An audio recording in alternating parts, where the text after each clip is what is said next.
Hi, this lesson is for any student who was not in class on Friday, September 24th, 2021, when I did the lesson about the South American independence movements.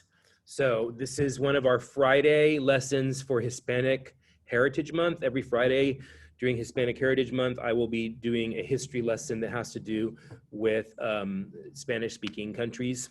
And I have decided that we're going to do South American revolutions because last Friday we did the Mexican independence movement. Okay, and now we're moving over to South America. So first of all, I got these two masks here. This is my Venezuela mask. The national hero of Venezuela is a man named Simón Bolívar, and we're going to be talking about him. And this is another mask I have. This is my Argentina mask. And the national hero of Argentina is a man named José de San Martín. We're going to be talking about him. We're going to be talking about Bolívar, who is the leader of the independence movements in the north of South America, and San Martín, who was the leader of the independence movements in the south of South America. So first of all, quickly, let's just look at South America. South America basically looks like this. I say basically because I'm not a great artist like right now, but this is the general shape of South America, okay? And I'm gonna show you something on the map real quick, the so-called map. All right, now, there is a division in South America between Spanish-speaking countries and Portuguese-speaking countries. And basically the division is like this. There's a line here, and it kind of goes like that. And over here, this is all Spanish speaking, okay? And over here, this is all Portuguese speaking. So in this part of the continent, all scrunched up along the western coast, the countries are all Spanish speaking. In this huge eastern part of the country, it's one massive, huge, mammoth country called Brazil, and it's Portuguese speaking. So why is it that the east of South America speaks Portuguese and the west of South America speaks Spanish? Well, when Columbus found the Americas in 1492, the Europeans eventually discovered that there were new continents there. They came up with a treaty, and it was called, let me get the eraser real quick.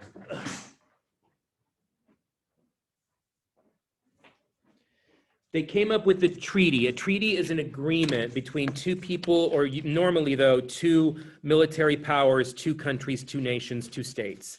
So at that time, Spain and Portugal, over in Europe, Spain and Portugal were the big main seafaring powers that were out exploring the world in ships and conquering lands. And they were very powerful countries, Spain and Portugal. So both Spain and Portugal had arrived in the Americas, and they wanted that land. They wanted to conquer the land and use the land and explore the land. And but they each claimed the land. Portugal said, I want all of this, and Spain said, I want all of this. And so they had this thing called the Treaty of Tordesillas. So it's called the Treaty of Tordesillas, the Treaty of Tordesillas. And this was in 1494. And basically what happened was the Pope, remember you had the Roman Catholic Church, and the leader of the Roman Catholic Church was the Pope. So the Pope, his name was Alexander VI. He basically divided South America between Spain and Portugal. He didn't give any thought about the natives who were living there or what outcome that might have on them. And the Pope basically said, like, here's South America, Spain, y'all get this half. Portugal, y'all get this half. So it's basically what the Pope told them. Remember that back then, the Pope was the most powerful person in all of Europe because he was the head of the Catholic Church, and the kings and queens were Catholic, and he was above them. So the kings and queens who were Catholic had to obey the Pope because he was the head of their religion, and they were very religious back then. Okay, so this is why in Brazil they speak Portuguese. Okay, so question number 1 is, how was it divided, right? And your answer is the Treaty of Tordesillas. The Treaty of Tordesillas, where the Pope decided how it would be divided. That's your answer to number 1. Now, your answer to number 2 is, what is it? What is the largest country in South America, and what is its language? The largest country in South America is Brazil. And the language of Brazil is Portuguese. Okay? Brazil is the largest country in South America. It's actually the largest country in Latin America. And they don't speak Spanish, they speak Portuguese. Portuguese is a language that is very similar to Spanish. If you're a Spanish speaker, you can read Portuguese, basically. You can't understand it when they speak very well, but you can pretty much get by reading it if you're a Spanish speaker. Very closely related to Spanish, Portuguese. All right, so now, next one. Who were the 2 fathers of Latin American independence? Who were the libertadores, which means the liberators? So there were 2 men who were considered the liberators, los libertadores, of Spanish-speaking South America. The first man is called Simón Bolívar, and the second man is José de San Martín. José de San Martín. So these 2 men are los libertadores, the liberators of South America. Simón Bolívar liberated the north of the continent, and San Martín liberated the south of the continent. Okay, so that's number 3. Now, both of these men were criollos. Remember, I taught you that word when we were doing the Mexican independence lesson. Criollos are Latin Americans of Spanish ancestry. So they don't have Native American or African ancestry. Their ancestry is totally European, and they were at the top of the pyramid, of the class pyramid, because they were white and they were Catholic and they were from Europe, even though they were born in Latin America. So both of these men were criollos. They were both of European Spanish ancestry, which is different from the Mexican independence movement that we learned about, where it was mostly people of color who led the movements. Okay, they're both criollos. Now, question number 4, right? What is the Enlightenment? The Enlightenment was an age of reason in the late 1700s, and there was a philosophy that people were born with natural rights, and among those rights are life, liberty, and happiness. Now, if that sounds familiar to you, that is because in our Declaration of Independence, we have life, liberty, and the pursuit of happiness. And that is because Thomas Jefferson, who wrote the Declaration of Independence, was a man of the Enlightenment, this age of reason, the Enlightenment, okay? And he was influenced by the Enlightenment, okay? So the Enlightenment was also a big influence on Simón Bolívar and on José de San Martín. They were also influenced by this Enlightenment movement that was basically the cause of our American Revolution in the late 1700s. So now, another part of the Enlightenment was the belief that people had the right to choose their leaders, that you had a right to vote for your leaders. This was a radical new idea because up to that time, the world had been ruled, you know, by kings and queens and emperors and empresses and czars and czarinas and pharaohs, and you didn't vote for your leaders, your main leader. There was like a Senate in Rome and stuff, but still, the leader was traditionally like an emperor you didn't vote for.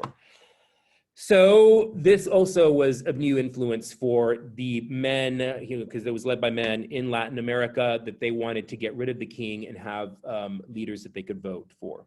All right, so now number 5, where were they educated? Where did they go to school? Bolivar and San Martin. Why did their schooling matter? Well, they went to school in Europe.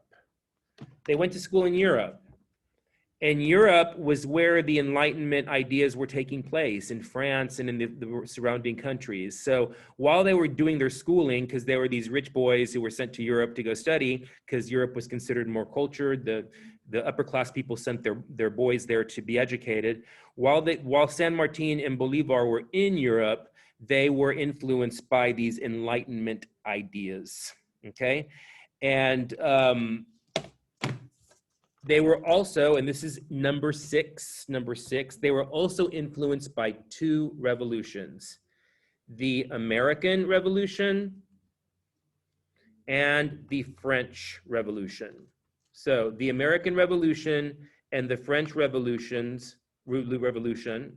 which happened in the late 1700s, were a big influence on San Martin and on Bolivar, because they saw that the USA and France had broken away from their king and had formed a republic. And this was a huge deal, okay? So the American Revolution and the French Revolution. Remember that these Latin American revolutions were happening in the early 1800s, which was only a couple of decades after these revolutions here. So these were still big news at the time, recent news. All right, now, number 7, who was Napoleon Bonaparte? Napoleon Bonaparte is a huge figure in world history, very, very important.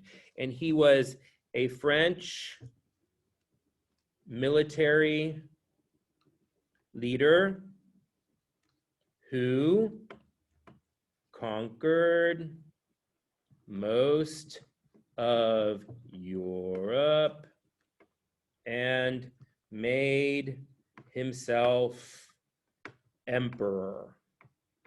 So he conquered most of Europe, emperor, okay. Napoleon Bonaparte was a French military leader who conquered most of Europe and made himself the French emperor. He was such a brilliant military tactician. He made mistakes, he made big mistakes, but military aficionados still study Napoleon's tactics to this day, all over the world, okay? Big influence on military in general in the world. All right, so that's who Napoleon Bonaparte was. Now, what happened, we're looking at number 8, right? What happened in 1808 that made the criollos of South America rebel? In other words, what happened in 1808 that made the rich, white, Spanish ancestry men of South America rebel against the Spanish crown, the Spanish throne? What happened was that Napoleon Bonaparte invaded Spain.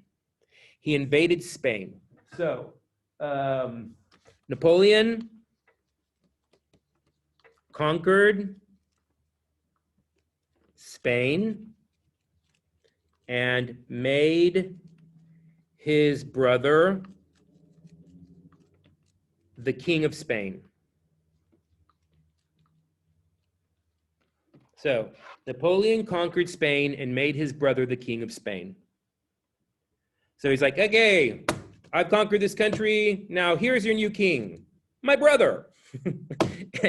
and the criollos in Latin America and the Spaniards in Spain were like, we don't want this guy to be our king. He's not even Spanish, he's French, and he's your brother. Like, why are you making your brother our king?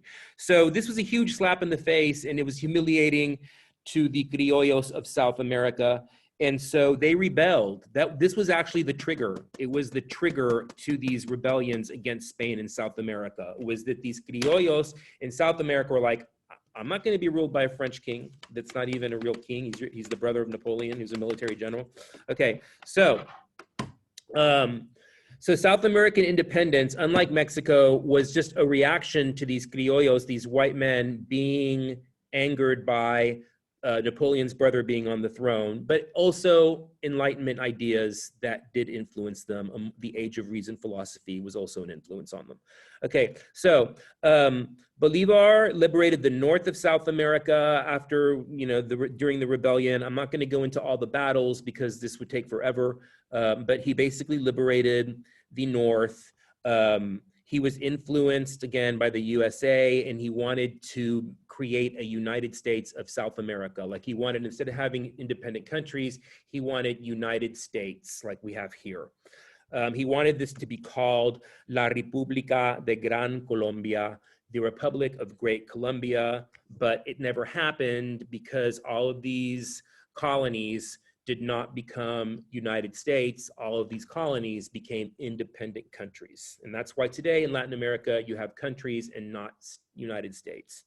Okay, so what were the countries that were liberated from Spain by the armies of Simón Bolívar?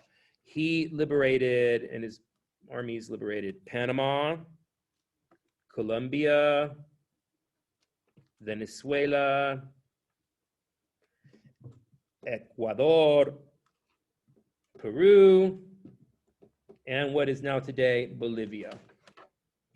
Okay, so Panama, Colombia, Venezuela, Ecuador, Peru, and Bolivia. Okay, so that's what he liberated, and most of that is in Central and Northern South America. So now let's get back to South America itself as a continent. Your next question, which is question number 11, right? What is the geological barrier that divides the south of South America? So this is South America. There's a geological barrier here. And this is called the Andes mountain range.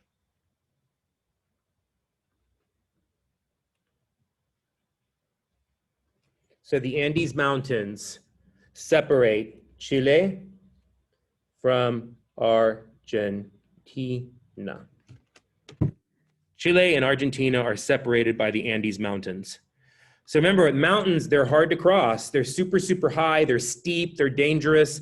When you get up that high, it's freezing. Not only is it freezing, the oxygen level is really thin, so it's hard to breathe at that altitude. So it's a great natural barrier that separates Chile from Argentina.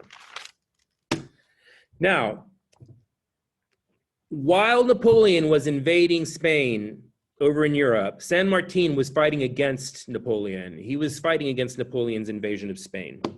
When all that was over, San Martin came back to Argentina, and he's like, I'm going to free Argentina from Spain. This is my native country. I was born in Argentina.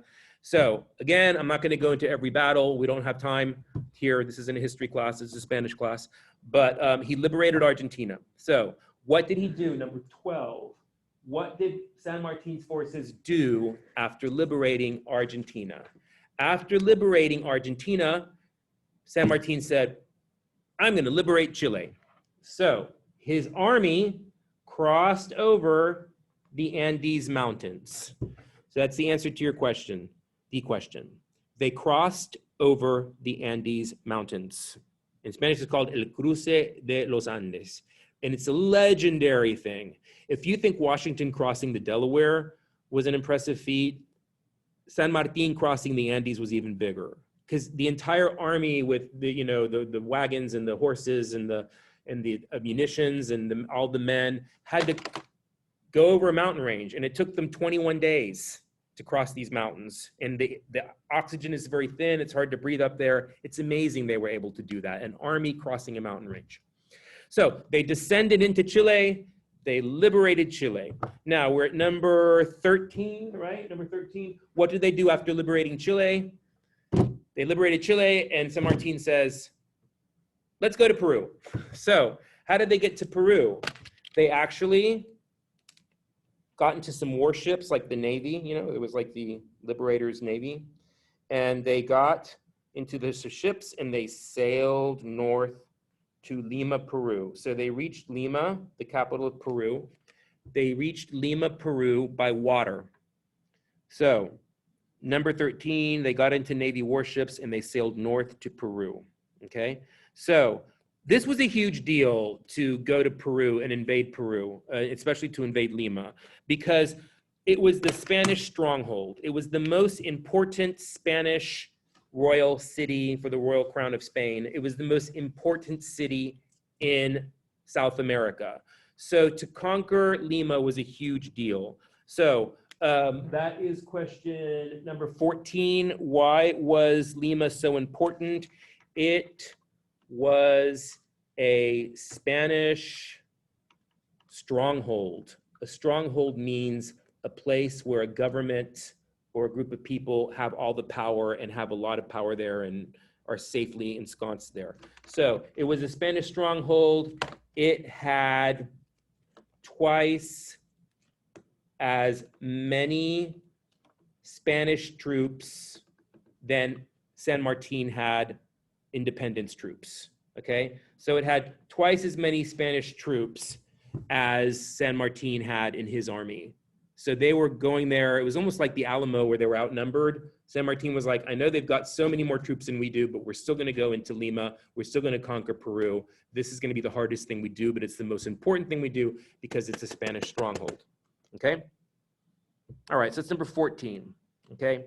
Now, again, I'm not going to go into all the battles. Peru was conquered. So San Martin liberated Peru. Peru was free from Spanish rule. Now they'd done it. Everything was liberated from Spain. The north of Spain, the north of South America, the south of South America, the central part of South America that was Spanish speaking. All of Spanish speaking South America had been liberated by Bolivar in the north and San Martin in the south. So the two men met. They met in a conference, and this conference was called the Guayaquil Conference, and that's number 16. You said, what is the Guayaquil Conference, or what was the Guayaquil Conference? It was a conference in July of 1822. In July of 1822, Bolivar and San Martin met to decide the future of Spanish-speaking South America. Now remember, they're not talking about Brazil here. They're not talking about Brazil, okay? So they met to decide the future of Spanish-speaking South America because they both liberated the continent together. And their whole thing was like, what kind of government are we gonna have? What kind of form of government is South America gonna have? Okay, so number 16, what did Bolivar want? What did Bolivar want at this conference? What did he want South America to become? He wanted it to become like a United States of South America. So he wanted it to be like the USA, okay? It would be called Gran Colombia, and it would be like the United States of South America, a republic with voting, where you get to vote for your leaders, okay? So San Martin wanted United States of South America, it would be called Gran Colombia. He wanted it to be a republic, just like the USA. He wanted to have presidents that you vote for. But that is not what San Martin wanted. So what did San Martin want? San Martin wanted a constitutional monarchy. He wanted constitutional monarchy or monarchies for each country. So constitutional monarchy, what's that? A constitutional monarchy is basically what you have in England now.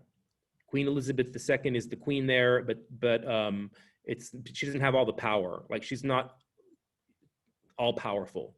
There's a parliament and there's a prime minister. So he wanted that. He wanted like a monarch, a king that wasn't all powerful, that was checked by a constitution. All right. So Bolivar was a little more progressive. He was more progressive than San Martin. He wanted a republic. San Martin wanted a constitutional monarchy, which was still progressive for that time.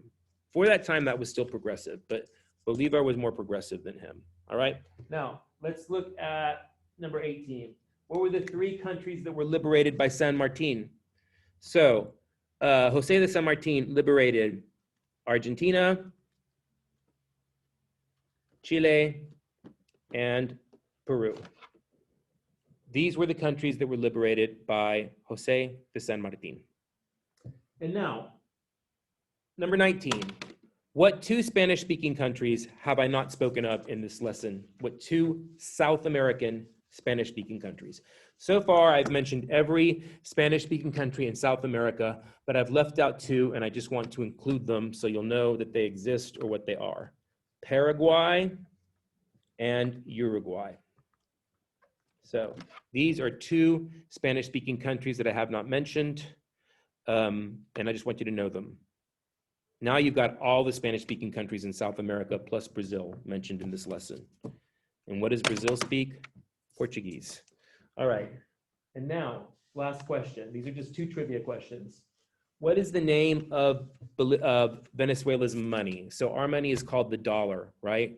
The UK's money, England's money, right? It's called the pound.